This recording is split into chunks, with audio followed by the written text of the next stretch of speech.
दर्शकों को सुनवाते हैं कि उन्होंने आज कैसे कहा कि वो माफी नहीं मांगेंगे और क्या क्या उन्होंने कहा। जब मैंने उनसे पूछा कि किस रेफरेंस में उन्होंने ये बयान दिया था, कहां से रेफरेंस वो बता रहे हैं, अकबरनामा, बाबरनामा, आईने अकबरी को ही सिर्फ मानते हैं या फिर गोपीनाथ शर्मा को भी वो पढ़ रहे हैं जो इतिहासकार रहे हैं, किसको जानते हैं। कहा सड़क पर नहीं बोल रहे थे, वो संसद में बोल रहे थे, तो सड़क छाप भाषा और सड़क छाप बातें वो क्यों कर रहे थे, ये मैं आपको सुनाऊंगा। लेकिन दीपक रंजन हमारे साथ हैं।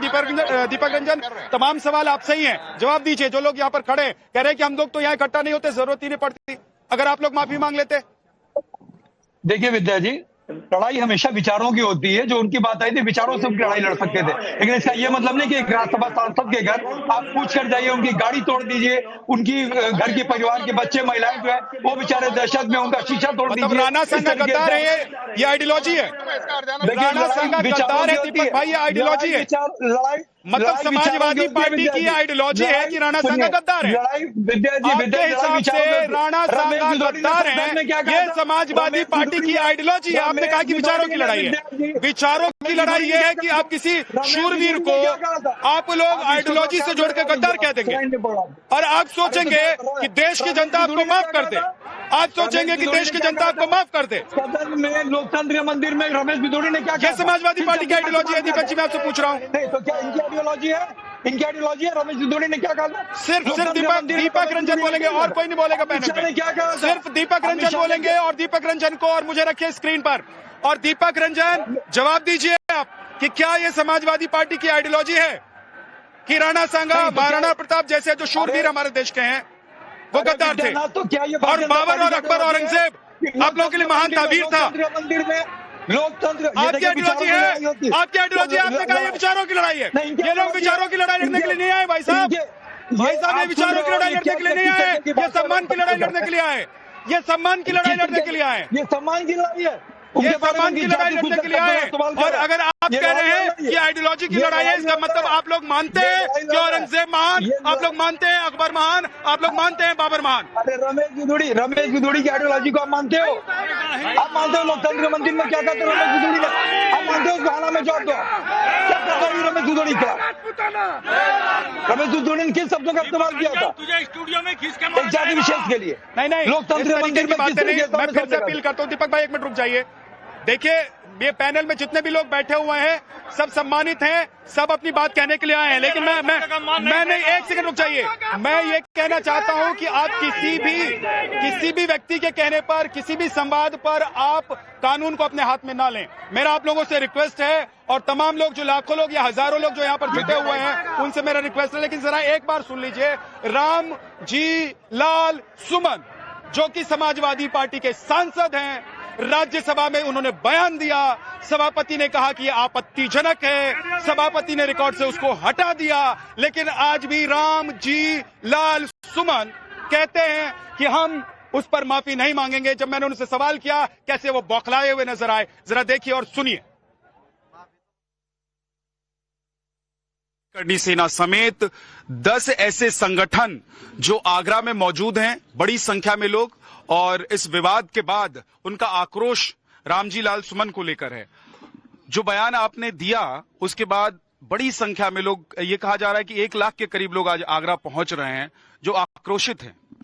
1 लाख लोग हों, 50,000 हों, 2 लाख हों, इस देश में जो लोग आदमी पैदा हुआ है, दुनिया में जो पैदा हुआ है, कोई विचार या व्यक्ति अपने आप में पूर्ण नहीं है।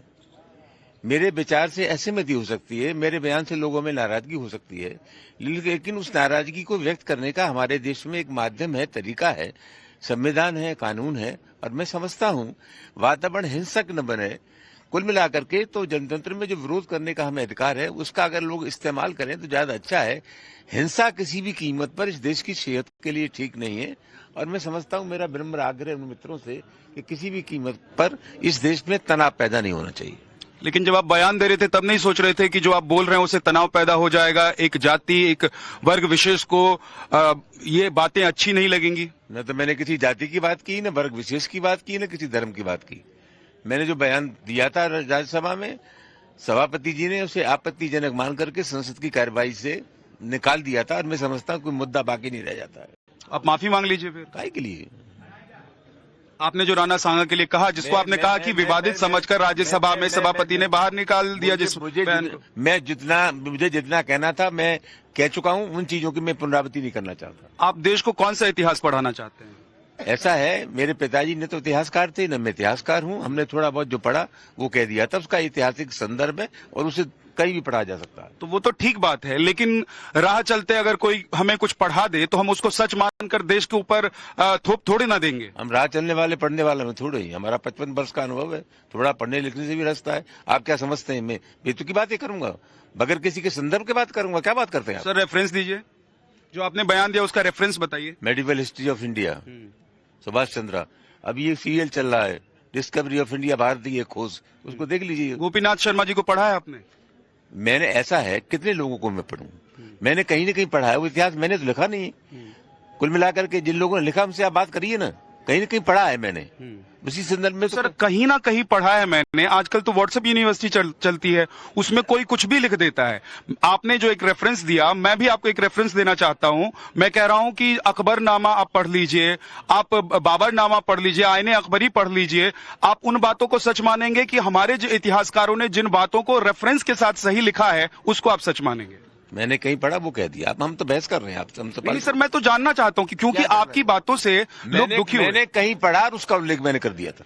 तो सर अगर वो आपको लगता है कि इससे लोगों को दुख पहुंचा है तो माफी मांगने में क्या गलती है?